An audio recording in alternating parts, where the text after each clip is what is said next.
everyone. I am Lalitya and I am honored to have opportunity to showcase illustrious profile of Galla Madhavi Garu.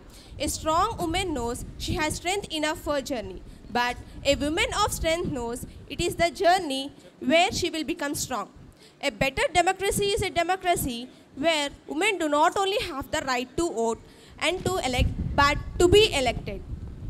True to these words, a young woman who is very meek, humble, modest, is proving herself to strong and serving the society as a people's representative. She isn't just confining to her home, but is catering to the needs of her people. She is none other than Galla Madhavi Garu, member of Legislative Assembly, Guntur. Srimati Madhavi Garu hails from Mulukuduru village in Ponnur constituency. She received her secondary and higher education in Hyderabad and completed her post-graduation in MCA. After completion of her MCA, she tried to succeed in civil service examinations. Later, she took the profession of teaching. She always cherished to uplift the lives of underprivileged. She was married to Sri Galla Ramachandra Rao Garu, a native of Guntur. He is the chairman and managing director of Sri Brahmaramba Townships, a reputed real estate firm. She collaborated with her husband to build a thriving business empire. She has served in the position as the director of Sri Brahmaramba Townships. In view to serve the sick with specialized health care, she contributed to the foundation of Vikas Hospitals in Guntur, where health services are offered at reasonable rates. Her busy life with philanthropic activities suddenly has took a new turn. She got the opportunity of contesting in general elections to the Legislative Assembly of Andhra Pradesh. With a thumpy majority of over 50,000, she defeated her opponent, won the Assembly constituency of Guntur West. Since her charge as the MLA, she has been at the reach of her constituents and doing the utmost at her levels. We are very fortunate to have such an educated, philanthropic leader as our chief guest at valedictory function of Kids Siva 2K25. So వేదికను అలంకరించిన పెద్దలు చంద్రబోస్ గారికి, సుబ్బారావు గారికి, శేఖర్ గారికి, హరిబాబు గారికి, P బాబు గారికి కృతజ్ఞతలు. ఈరోజు నన్ను ఇక్కడికి ఆహ్వానించారు. 2 గంటల నుంచి చాలా ఓపికగా కూర్చున్న ప్రతి ఒక్కరికి, తల్లిదండ్రులకి కూడా ప్రత్యేకమైన ధన్యవాదాలు. మరి ఐ థింక్ 9:10 అయింది. నా మాటలు వినే ఓపిక ఉందా మీ అందరికీ? Oh, that is kids college. Very good. So before telling anything, sir నాకు ఇన్విటేషన్ తీసుకొని వచ్చారు. ఒక 10 నిమిషాల పాటు మాట్లాడే ఒక టైము సార్తో ఇదే ఫస్ట్ టైము. ఇన్విటేషన్ తీసుకొని వచ్చారు. ఎప్పుడు మాకు మా కాలేజ్కి పొలిటీషియన్ని పిలిచే సంస్కృతి లేదు. బట్ ఈసారి మిమ్మల్ని పిలుస్తున్నాము. ఒక ఉమెన్గా ఒక భారీ మెజారిటీతో గెలిచారు. ఎంతో కొంత ఇన్స్పిరేషన్ మా పిల్లలకి మీరు ఇవ్వాలి అని చెప్పి ఆయన పిలవడం జరిగింది. నాకు అనిపించింది, నేను ఎలాగ ఇన్స్పిరేషన్ ఇవ్వగలుగుతాను మీ అందరికీ, ఇన్ వాట్ వే మిమ్మల్ని అందరినీ ఇన్స్పైర్ చేసి నేను ఎక్కడికి తీసుకెళ్తాను అని చెప్పి ఒక చిన్న థాట్ వచ్చింది, ఒక డౌట్ వచ్చింది. అయితే మొత్తం చెప్తే సుత్తిలాగా ఉంటుంది కాబట్టి కొన్ని పాయింట్స్ చెప్తాను. నా స్టోరీయే చెప్తాను మీకు. ప్లీజ్ నిద్రపోకుండా వినండి. కొన్నే చెప్తాను. ఫస్ట్, అప్పుడు 10 years ఏజ్, ఫ్రెండ్స్ అందరితో ఆడుతూ పాడుతూ గడిపే ఏజ్ అందరికీ కూడా. జనరల్గా ఎలా పడితే అలా తిరిగేది అబ్బాయిలు. ఒక గ్రూప్ని వేసుకుని అలా తిరుగుతూ ఉంటారు. అమ్మాయిలు పద్ధతిగా ఇంటి దగ్గర అష్టాచమ్మ ఆడుతూ ఉంటారు. అయితే నేను కంప్లీట్గా రివర్స్. అంటే ఇప్పుడు కాదమ్మా, ఇది లైక్ నా ఏజ్ అప్పుడు. I was Born at the year 1984. So నాకు 10 years అంటే అప్పుడు ఎప్పుడో భూమి పుట్టినప్పుడు. అప్పుడు స్టోరీస్ అన్నీ డిఫరెంట్గా ఉండేవి. అమ్మాయిలు బయటికి రావడం అంటే పెద్ద విషయం. అలాంటి ఏజ్లో నేను నా వెనకాల ఒక 4 వేసుకుని మా కాలనీ మొత్తం తిరిగేదాన్ని. We use to stay at a gated community. మా నాన్న ఒక సెంట్రల్ గవర్నమెంట్ ఎంప్లాయ్ అవ్వడం వల్ల ఒక గేటెడ్ కమ్యూనిటీలో ఉండడం జరిగింది. సో అక్కడ ఆ నలుగురిని వేసుకొని తిరుగుతూ ఉండేదాన్ని. అక్కడ ఒక పెద్ద ట్యాంక్ ఉంది, water tank, water head tanks ఉంటాయి కదా ప్రతి కమ్యూనిటీలో, అలా ఒక ట్యాంక్ ఉండేది. అయితే ఆ ప్రీవియస్ డే నైట్ మా బ్రదర్ దగ్గర నుంచి నేనేం విన్నానంటే, ఆ ట్యాంక్ ఎక్కారు వాళ్ళందరూ, వాళ్ళ గ్రూప్ అందరు కలిసి ట్యాంక్ ఎక్కారు. They are feeling like they have achieved so much, ఏదో సాధించేశారని చాలా ఫీల్ అవుతూ ఉన్నారు. సో నాకు కూడా అనిపించింది I should also try it అని. వెళ్ళాను, ఈ నలుగురిని వేసుకొని వెళ్ళాను, వాళ్ళకి నా థాట్ చెప్పాను. ఆ నలుగురిలో 3 డ్రాప్ అయి వెళ్ళిపోయారు, ఒకరు ఉన్నారు నాతో. తనని తీసుకొని వెళ్ళాను. అక్కడ ఏంటంటే ఒక గోడ ఎక్కాలి, ఆ గోడ నుంచి ఆ ట్యాంక్ ఎక్కాలి. ఈ గోడ ఎక్కుతున్నప్పుడే అమ్మాయి అంది, నీకేమన్నా పిచ్చా, గోడ ఎక్కేదేంటి, గోడ నుంచి ట్యాంక్ ఎక్కేదేంటి, అక్కడి నుంచి పడితే ఏమన్నా ఉందా అని చెప్పి అంది. నువ్వు వస్తే రా, లేకపోతే లేదు, నేను మాత్రం వెళ్తున్నానని చెప్పి ఆ గోడ ఎక్కాను, గోడ నుంచి ట్యాంక్ ఎక్కాను. అసలు ఆ ట్యాంక్లో ఏముందో చూశాను, ఇంటికి వచ్చాను. ఈలోపే ఈ డ్రాప్ అయిన 3 నన్ను హెచ్చరించిన అమ్మాయి వెళ్ళి ఇంట్లో చెప్పారు. ఇంటికి వెళ్ళిన తర్వాత మంచి కోటింగ్ పడింది, అది వేరే విషయం. So that is the first story. Second story, అప్పుడు నేను inter second year, I think inter second year.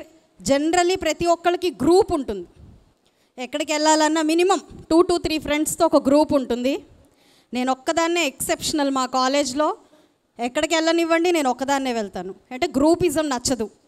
సినిమాకి వెళ్దామని అడిగాను మా ఫ్రెండ్ని, నీకేమన్నా పిచ్చ, సినిమాకి వెళ్ళేదేంటి, ఆడపిల్లలు సినిమాకి వెళ్ళేదేంటి, అది మన ఇద్దరం వెళ్ళేదేంటి, చాలా షాక్ అయిపోయింది అమ్మాయి. సరే ఓకే, సినిమా వద్దు, రెస్టారెంట్ కన్నా వెళ్దాము, మనం ఇంటర్లో మంచి మార్క్స్ తెచ్చుకున్నాము, రెస్టారెంట్కి వెళ్దాం యాజ్ ఎ సెలబ్రేషన్ అని అడిగాను. ఆమె రెఫ్యూజ్ చేసింది. సో అప్పట్లో పిజ్జా అప్పుడే ఇంట్రడ్యూస్డ్ అనమాట. సో పిజ్జాని ట్రై చేయడం అదొక పెద్ద అచీవ్మెంట్ అప్పట్లో. సో దాన్ని ట్రై చేయాలని అనుకున్నాను. నువ్వు వస్తే రా, లేకపోతే లేదు, ఐఎమ్ గోయింగ్ అని చెప్పి రెస్టారెంట్కి వెళ్ళాను. ఒక్కదాన్నే కూర్చుని పిజ్జాని ట్రై చేశాను, ఇంటికి వచ్చాను. అప్పుడు కొట్టడానికి ఎవరు లేరు, ఎందుకంటే నేను ఆల్రెడీ గ్రోనప్, 16 years కదా, ఎవరు మందలించడానికి పెద్దగా లేరు. And then at the age of 20 మా ఇంటికి ఒక గురువు గారు వచ్చారు. ఆయన అన్నారు, యూజువల్గా అందరినీ చూస్తూ అండ్ జాతకాలు అవి చూస్తూ నాది కూడా చూశారు. ఆయన అన్నారు, మా నువ్వు inter is the last one, next year you are going to get married అన్నారు. నీకు ఎట్టి పరిస్థితుల్లో ఇక్కడ చదువు రేఖ లేదు, మీరు పెళ్లి చేసుకోబోతున్నారు. అండ్ కొసమెరుపు ఏంటంటే మీకు మంచి బాగా సంపాదించిన అబ్రాడ్లో సెటిల్ అయిన అబ్బాయి మీకు భర్తగా రాబోతూ ఉన్నారు, మీకు చదువు యోగం లేదు అని అన్నారు. ఇప్పుడు ఆల్రెడీ ప్రతిదానికి ఒకదాన్ని వెళ్ళిపోయేదాన్ని, దీనికి మాత్రం ఎందుకు కాదు అనేసి, అలా ఎలా కుదురుతుంది, ఇక్కడ మీరు చూసి చెప్తున్నారు, నేను నా లైఫ్లో సాధించి చూపిస్తాను అని చెప్పి ఆయనతో ఛాలెంజ్ చేశాను.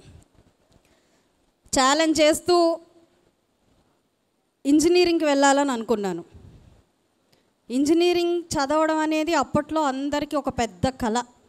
ఒక మిడిల్ క్లాస్ ఎంప్లాయీ డాటర్ని, పెద్దగా కాలేజెస్ లేవు ఈరోజు ఉన్నట్టుగా, ఆపర్చునిటీస్ చాలా తక్కువ. అలాంటి టైంలో ఇంజనీర్ కావాలి అని అనుకున్నాను, సీట్ రాలేదు. అప్పుడు అనిపించింది, ఈయన చెప్పేది నిజమేనేమో, నిజంగానే నాకు ఇంటర్ తర్వాత పెళ్ళైపోతుంది, ఈ హాలిడేస్లో పెళ్ళి చేసేస్తారు అనుకుంటా అని అనుకున్నాను. కానీ మళ్ళీ okay, engineering is not the ultimate thing, there are so many things కాబట్టి వెళ్ళి మళ్ళీ డిగ్రీలో జాయిన్ అయిపోయాను. ఎంపీసీ జాయిన్ అయ్యాను. ఎంపీసీ చదివాను, 3 years చదివాను సక్సెస్ఫుల్గా, బాగుంది. అండ్ వన్ ఫైన్ డే ఆయన్ని నేనే ఇంటికి పిలిచాను లంచ్కి. గురుగారు డిగ్రీ పాస్ అయ్యానండి ఎంపీసీ విత్ 65% అని చెప్పాను. ఓకే ఓకే అమ్మ, ఓకే అన్నారు. రైట్. దాని తర్వాత ఎప్పటి నుంచో, చిన్నప్పటి నుంచి ఒక అండర్ ప్రివిలేజ్డ్ కమ్యూనిటీలో నుంచి రావడం వల్ల, మా నాన్నగారు ఒక్కరే చదువు మీద ప్రాముఖ్యత చూపించడం వల్ల మేము చదువుకోగలిగాం మా ఫ్యామిలీలో. కానీ మా రిలేటివ్స్ అందరూ కూడా రకరకాల చిన్న చిన్న పనులు చేసుకుంటూ చదువుకు దూరం అయ్యి, మా కజిన్స్ అందరూ కూడా డిఫరెంట్ పెట్టి వర్క్స్లో ఉండిపోయి ఉండేవారు. వాళ్ళని చూసినప్పుడు అనిపించేది, నేను పెద్దయ్యాక ఖచ్చితంగా ఇలాగ మాత్రం ఎవరు ఉండకూడదు, నా వంతు కృషి నేను ఏదైనా చెయ్యాలి అని ఖచ్చితంగా ఆలోచించేదాన్ని. ఆ మైండ్తోనే ఆ ఫీల్డ్తోనే ముందుకు వెళ్తూ ఉండేదాన్ని. ఇప్పుడు ఏమనుకున్నానంటే సాఫ్ట్వేర్ ఇంజనీర్ అవ్వాలి. నేను సాఫ్ట్వేర్ ఇంజనీర్ అయ్యి బాగా సంపాదించి ఒక మంచి రిపీటెడ్ ఇన్స్టిట్యూషన్లో లేదంటే ఒక కంపెనీలో నేను జాయిన్ అవ్వాలి, బాగా డబ్బులు సంపాదించాలి. ఇలాగా అండర్ ప్రివిలేజ్డ్ చిల్డ్రన్ అందరికీ కూడా నేను ఒక సపోర్టివ్గా నిలబడాలి అని చెప్పి కలలు కంటూ ఉండేదాన్ని. ఆ ఉద్దేశంతోనే ఎంసీఏ చేశాను. ఎంసీఏ పూర్తయిపోయింది. అగైన్ ఆరకిల్ నేర్చుకుందాం అని చెప్పి వెళ్ళాను. కొంచెం కూడా బుర్రకెక్కట్లేదు, ఏది అర్థం కావట్లేదు. మేరీ బస్కి బాత్ నయ్యి అని అనుకున్నాను, వదిలేశాను. అప్పుడు మా నాన్న చెప్పారు, సివిల్ సర్వీసెస్ చేస్తే నువ్వు అనుకున్న ఎన్నో రకాలైన సర్వీసెస్ ఇవ్వచ్చు, నువ్వు అనుకుంటున్న నీ యాస్పిరేషన్స్కి మ్యాచ్ అయ్యే ఒక ఫీల్డ్ సివిల్ సర్వీసెస్ అని చెప్పారు. చిన్నగా ఇంజెక్ట్ చేశారు, కంప్లీట్గా నెత్తికెక్కేసింది. అది ఎంత నెత్తికెక్కిందంటే మాధవి పక్కన ఐఏఎస్ ఉండాలి అని చెప్పి అహర్నిశలు కలలు గండం మొదలుపెట్టాను. అండ్ ఫస్ట్ హడ్డల్ వచ్చింది, మ్యారేజ్ అయిపోయింది. ఆ మ్యారేజ్ ఎలా అయిపోయింది మళ్ళీ పర్సనల్గా మనం మాట్లాడుకుందాం, డిఫరెంట్ స్టోరీ. ఇప్పుడు మాత్రం జస్ట్ ఈ లెగసీలోకి ముందుకు వెళ్తూ ఉన్నాను. సో మ్యారేజ్ అయిపోయింది. అయినా సరే మ్యారేజ్ అయితే ఏమైంది, ఇప్పుడు నేనేదో అనుకున్నాను కదా చేయాల్సిందే అని చెప్పి కోచింగ్ జాయిన్ అయ్యాను. బాగా సీరియస్గా ప్రిపేర్ అవుతూ ఉన్నాను. అండ్ దెన్ మేలో ఎగ్జామ్స్ ఉన్నాయి, అటెంప్ట్ చేయాలి. అప్పుడే ఆ వెరీ గుడ్ న్యూస్, నేను ప్రెగ్నెంట్ అని తెలిసింది. మళ్ళీ అక్కడ ఆగిపోయింది అది. మళ్ళీ ఓకే ఇది కాదులే, పాప కొంచెం పెద్ద అయిన తర్వాత మళ్ళీ స్టార్ట్ చేద్దాం, ఇప్పుడు ఏమైంది ఇట్స్ ఓకే అని చెప్పుకొని ముందుకెళ్ళాను. సంహో గుంటూరు వచ్చాను, హైదరాబాద్ నుంచి అక్కడదంతా ఇక్కడ పడ్డాను.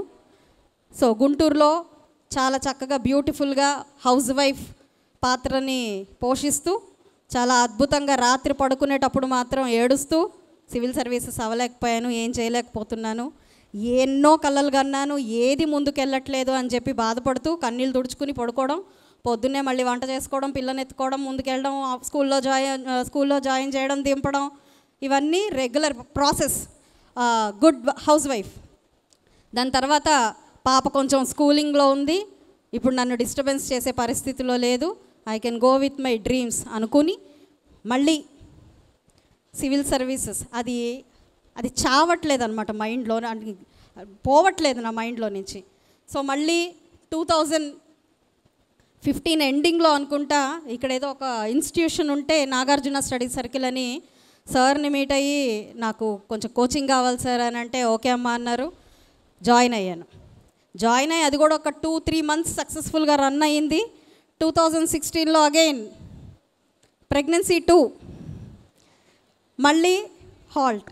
ఇంక ఇదంతా మన వల్ల అయ్యే పని కాదు, మనం ఎక్కడికి వెళ్ళట్లేదు, నోవేర్ అని చెప్పి ఆగిపోయాను. ఇది కంప్లీట్ డిప్రెషన్ ఫేజ్. ఎంత డిప్రెషన్ అంటే షెల్ఫ్లో ఉన్న బుక్కులన్నీ తీసేసి కంప్లీట్గా బయట విసిరేశాను. ఇవన్నీ నాకు కాదు, ఇది ఊరికే కలలు గండమే తప్ప అమ్మాయిలు అంతకంటే ఏం చేయలేరు, దీనికి చాలా కావాలి అని చెప్పి రకరకాలైన థాట్స్, రకరకాలైన ఎమోషన్స్, సో మచ్ డిప్రెషన్.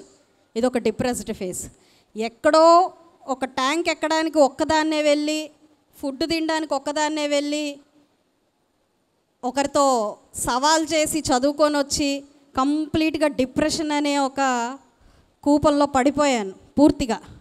ఆ డిప్రెషన్ నన్ను చాలా ఇయర్స్ డ్రాగ్ చేసుకుంటూ వచ్చింది. సో ఈ డాట్స్ అన్నిటినీ కనెక్ట్ చేయడానికి చెప్పడానికి గల రీజన్ ఏంటంటే, మాధవి పక్కన ఐఏఎస్ చూడకపోయినా, మాధవి పక్కన ఎమ్మెల్యే చూసింది మాత్రం ఈ అన్ని డాట్స్. ద అన్కాంప్రమైజింగ్ నేచర్, ఎక్కడా కూడా కాంప్రమైజ్ అవ్వలేదు, ఏ పరిస్థితుల్లో కూడా కాంప్రమైజ్ అవ్వలేదు. నేను ఎక్కడైనా చేయగలను, ఏదైనా చేయగలను, నాకు ఇది ఇచ్చి చూస్తే చాలు, ఈ ఆపర్చునిటీ వస్తే చాలు అని అనుకునేదాన్ని. ఆ డిటర్మినేషన్తో ముందుకు వెళ్ళేదాన్ని. జస్ట్ 2 months నాకు సీట్ డిక్లేర్ చేసి, పాలిటిక్స్ తెలీదు, క్యాడర్ తెలీదు, ప్రోటోకాల్స్ తెలీదు, ఎవరు ఎందుకు వచ్చి నాకు కుర్చీ వేయలేదంటారో తెలీదు, ఎవరు ఎందుకు వచ్చి ఇది రాలేదంటారో తెలీదు, ఏమీ తెలీదు పాలిటిక్స్ గురించి, nothing, zero knowledge about politics. ఎందుకంటే ఫ్యామిలీలో లేదు, నాకు కూడా బయట నుంచి మీకులాగా పాలిటిక్స్, మీరన్నా you are far better than me, మీరన్నా అట్లా చూసుంటారు, నేను అది కూడా చూడలేదు పాలిటిక్స్ గురించి. ఓన్లీ 2 months ఉంది, సమ్ స్ట్రాటజికల్ వేగా నాకు సీట్ డిక్లేర్ అవ్వబడింది. ఇప్పుడు ఈ 2 months నాకున్న ఛాలెంజ్. ఇప్పుడు 2 months నేను ఏం చేయగలను, ఏం చేస్తాను, ఇవన్నీ నన్ను డిసైడ్ చేస్తాయి. So much of pressure. ఇప్పుడు ఈ ప్రెషర్ని నేను హ్యాండిల్ చేయాలి, నాకు తెలియని సబ్జెక్ట్ని నేను నేర్చుకోవాలి, డిఫీట్ చేయాలి, ఎట్ ద సేమ్ టైం ఉన్న సర్కమ్స్టెన్సెస్ అన్నిటినీ అడాప్ట్ చేసుకొని అర్థం చేసుకోవాలి. ఐ టెల్ యూ, ఇప్పుడు నేను చెప్పిన సినారియోస్ అన్నీ కూడా ఇక్కడ కూర్చున్న ప్రతి ఒక్కళ్ళు వాళ్ళ లైఫ్లో ఫేస్ చేసినవే. ప్రతి ఒక్కళ్ళు వాళ్ళ ఫీల్డ్లో ఇవన్నీ కూడా ఫేస్ చేసినవే. Pressure, depression, encouragement, uncompromising nature, determination, ఇవన్నీ కూడా వాళ్ళ లైఫ్లో తీసుకోవడం వల్లనే ఈరోజు వాళ్ళు స్టేజ్ మీద కూర్చున్నారు. ఒక ఇన్స్పైరింగ్ పీపుల్ లాగా మీ ముందు ఉన్నారు. అండ్ వీడ్ నెవర్ నో మీ దగ్గర నుంచి ఎంతమంది స్టేజ్ మీదకి వస్తారు, ఎంతమందిని మీరు ఇలాగా ఇన్ని మాటలతో ఇన్స్పైర్ చేస్తారు. సో కాంప్రమైజ్ అవ్వకండి. Uncompromising nature is very very important. ప్రతి ఒక్కరూ కూడా వీటన్నిటిని దాటితే మాత్రమే ఏదైనా సాధించగలుగుతారు. And I tell you one more thing, MLA is not a success, Oscar is not a success, or Olympics is not at all a success. The success is knowing your self. మీ గురించి మీరు తెలుసుకోండి. That is the biggest success. I tell you, మీరేం చేయగలరో తెలుసుకోండి, ఏం చేయలేరో తెలుసుకోండి. మీరు చేయగలిగిన వాటిని ఎన్హాన్స్ చేసుకుంటూ వెళ్ళండి, చేయలేని వాటిని కరెక్ట్ చేసుకుంటూ వెళ్ళండి. ఈ 2 మాత్రమే సక్సెస్. మీ గురించి మీరు తెలుసుకున్న రోజు you are already successful. Yes or no? So ఎన్నో కలలతో, ఎన్నో ఆస్పిరేషన్స్తో ఏదో సాధించాలి అని చెప్పి చాలామందిని బీట్ చేసి ఈరోజు ఇక్కడ ఒక ప్రతిష్టాత్మకమైన ఒక కాలేజ్లో మీరు అందరూ ఉన్నారు. సో ఇప్పుడు ఎమ్మెల్యే అనే బిరుదు నన్ను ఎక్కడికి తీసుకెళ్తుందో, నా మీద ఎంత బాధ్యత ఉందో యూ నీడ్ టు సే. అదేవిధంగా మీరు కిడ్స్ గ్రూప్లోకి జాయిన్ అయ్యారు, మీ మీద ఎంత బాధ్యత ఉందో you need to understand. Yes or no? మరీ సుత్తి కొట్టాను కదా. సో అండ్ స్టేజ్ మీద నా మీద ఉన్న inspiring people, a lot to learn from you. Chandrabose garu అందరికీ తెలిసిన వారు, పరిచయం అక్కర్లేని పేరు. ఆయన ప్రతి అడుగులో ఆయన పాట అందరినీ ఇన్స్పైర్ చేస్తుంది, లాలిస్తుంది, పాలిస్తుంది. ఆయన పాటల్లో ఉన్న మాటలు మనందరినీ ఎన్నోసార్లు ఉత్తేజపరిచాయి, ఉర్రూతలూగిచ్చాయి, ఎన్నోసార్లు నేనున్నాను అని చెప్పి ఆసరా కూడా ఇచ్చాయి. అవన్నీ వింటూనే ఈరోజు మనందరం ముందుకు వెళ్తూ ఉన్నాం. సచ్ ఎన్ ఇన్స్పైరింగ్ స్టోరీ సార్.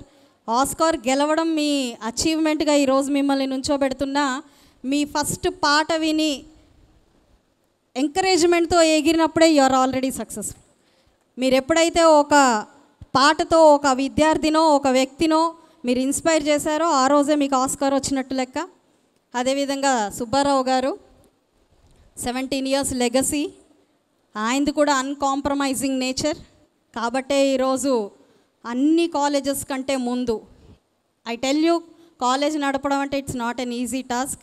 ఎన్ని బిజినెస్ చేయొచ్చు, కానీ ఈ ఎడ్యుకేషనల్ ఇన్స్టిట్యూషన్స్ అనేవి చాలా చాలా రెస్పాన్సిబిలిటీతో కూడుకున్నవి.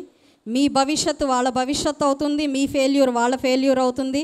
17 years కాదు, ఇంకో 30 years ఇలాగే ముందుకెళ్ళినా ఒక్క విద్యార్థి ఏదైనా చెడ్డ పేరు తెచ్చుకుంటే సుబ్బారావు గారు 30 years ఇన్ ఇండస్ట్రీ అయినా కూడా వెనకబడిపోతారు.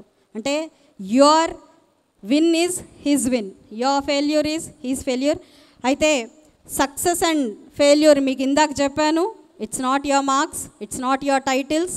Knowing your self is your success. Keep going. ప్రతి ఒక్కరూ కూడా ఈ యొక్క ఇన్స్పిరేషన్తో ముందుకు వెళ్ళాలని కోరుకుంటున్నాను. అన్నీ వస్తాయి, స్ట్రగుల్స్ వస్తాయి, స్ట్రెస్ వస్తుంది, ఎంకరేజ్మెంట్ వస్తుంది. అండ్ చెప్తున్నాను నేను, మీరేం చేయలేరు అనుకున్న వాళ్ళు చప్పట్లు కొడతారు, మీ వల్ల ఏది కాదు అని మిమ్మల్ని వెనక్కి లాగిన వాళ్ళు ఔరా అంటారు. వీళ్ళలో ఏదో విషయం ఉంది అని చెప్పి మిమ్మల్ని ముందుకు పుష్ చేసేవాళ్ళు ఉంటారు. Society is serving everything. కాబట్టి మీరేం అవ్వాలనుకుంటున్నారో, మీరేం కలలు కంటున్నారో ఖచ్చితంగా ముందుకు వెళ్ళండి, ఎక్కడ కాంప్రమైజ్ అవ్వద్దు. ఎప్పటోలాగా ఇప్పుడు లేదు, చాలా డిఫరెంట్ సినారియోస్ ఉన్నాయి. ఆపర్చునిటీ దొరకడమే చాలా గొప్ప. రోజుల్లో నుంచి ఈరోజు రేస్లో ఉన్నారు ప్రతి ఒక్కరు కూడా.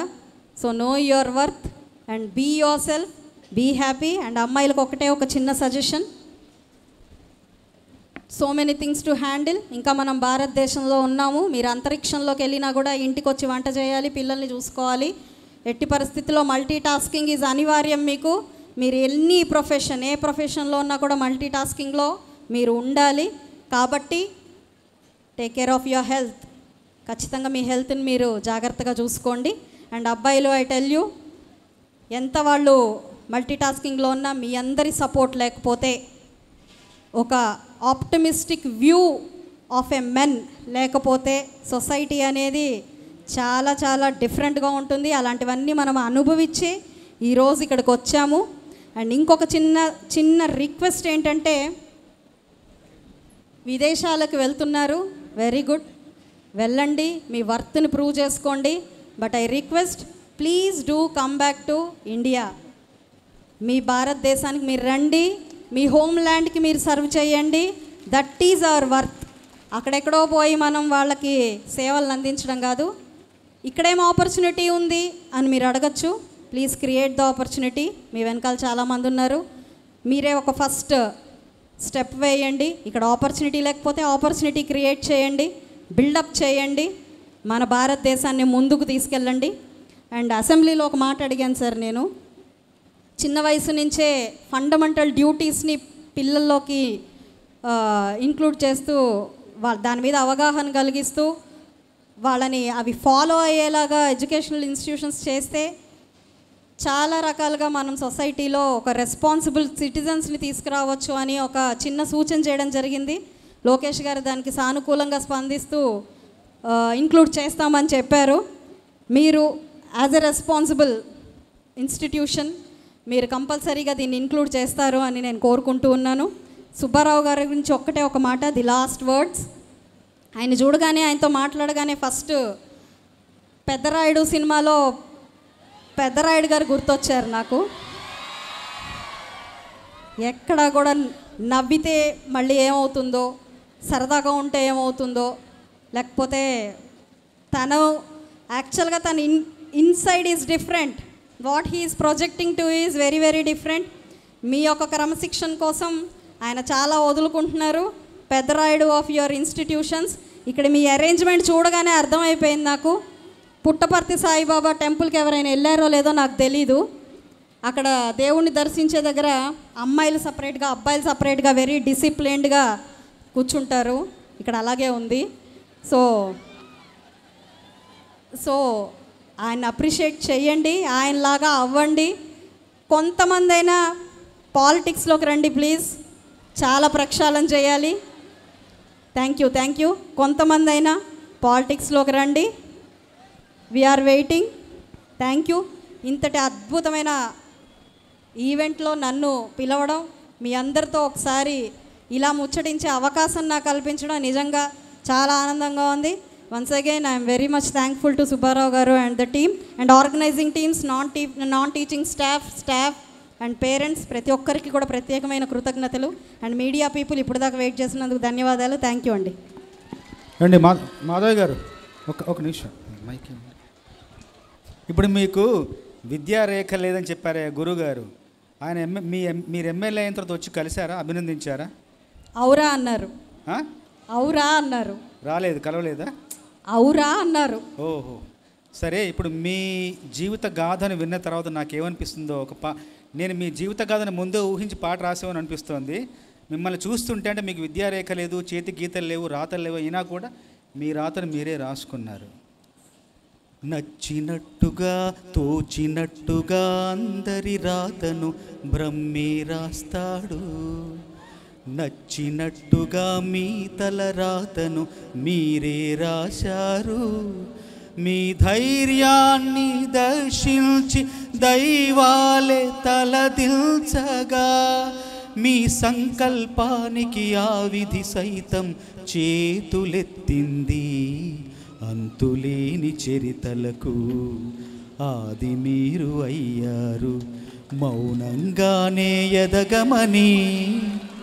మౌనంగానే ఎదగమని మాధవి గారు చెప్పారు. మౌనంగానే ఎదగమని మాధవి గారు చెప్పారు. ఎదిగిన కొద్దీ ఒదగమని చెప్పకనే చెబుతున్నారు. థ్యాంక్ యూ సో మచ్ అండి.